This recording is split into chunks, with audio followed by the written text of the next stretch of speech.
वाटूर फाट्यावरती जो कार्यक्रम होता तो प्रत्येक घरावर सोलार लावण्याचा होता. शासकीय कार्यालयावर, जिल्हा परिषदच्या शाळेवर, संपूर्ण गाव सोलारवर करायचं होतं. 8 गावामध्ये अशा प्रकारचे कार्यक्रम झाले. वाळू मोफत देण्याचा कार्यक्रम होता, त्याचे पास वाटप करण्यात आले.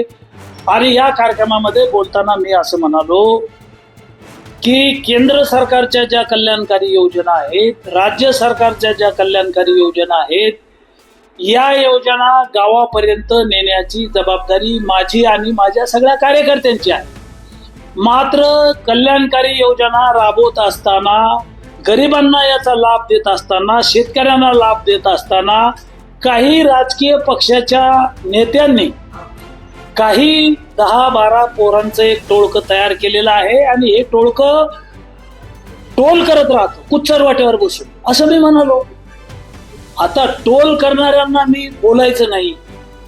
त्यांनी 5 वर्ष माझ्या विरोधात टोल केलेला आहे, प्रधानमंत्र्याच्या विरोधात टोल केलेला आहे, माननीय मुख्यमंत्र्याच्या विरोधात टोल केलेला आहे. मी त्यांना बोललेलो आहे.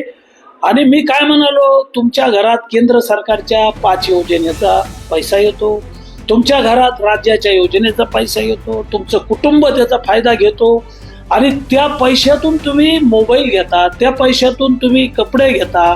हे सगळं सरकारनं दिलेलं आहे, खोटं नाहीये. हे टोळकं आहे आणि टोळक्याला सुद्धा आम्ही असं काही अडवत नाहीये. त्यांच्या कुटुंबात पगार चालू केलेले आहेत, त्यांनाही लाभ देतो. त्याच्यामुळं आमची खेड्यातली भाषा आहे. एखादं पोरगं शाळेत जात नाही, आई वडिलाचं काम करत नाही, त्याला आपण म्हणतो की काट्ट आता आमचं काम करत नाही, ऐकत नाही, काट्ट बिघडलं म्हणतो आपण. आपण वडिलाला बाप म्हणतो ग्रामीण भागात, आपण आईला माय म्हणतो. मग आता हे खेड्यातली भाषा आहे. आणि मी माझ्या आयुष्यात 40 वर्ष शेतकऱ्याची सेवा केली. 25-25 हजार लोकांचे मोर्चे काढले. दुष्काळ आहे, अतिवृष्टी आहे, गारपीट आहे, लोकांना मदत मिळवून दिली. सरकारची एकूण एक योजना राबवली आणि जनतेची सेवा करतो म्हणून 13 वेळा निवडून आलो. जनतेची सेवा करतो म्हणून 5 वेळा विधानसभेला निवडून आलोय, मंत्री झालोय. जनता माझं मायबाप आहे आणि मी जनतेसाठी काम करत राहील. मात्र काही राज्य पातळीवरचे नेते गरळ ओकतायत माझ्या विरोधात. त्यांना काय गरळ ओकायची तर ओकू द्या. मी शेतकऱ्यामुळे आहे, माझे कपडे शेतकऱ्यामुळे आहेत, माझं जीवन सगळं शेतकऱ्यामुळे आहे ना, मी मान्यच करतो. माझ्या आयुष्यात कधीही एकाही सामान्यातल्या सामान्य माणसाला मी कधी वाईट बोललो नाही, सामान्यातल्या सामान्य शेतकऱ्याला मी कधी वाईट बोललो नाही.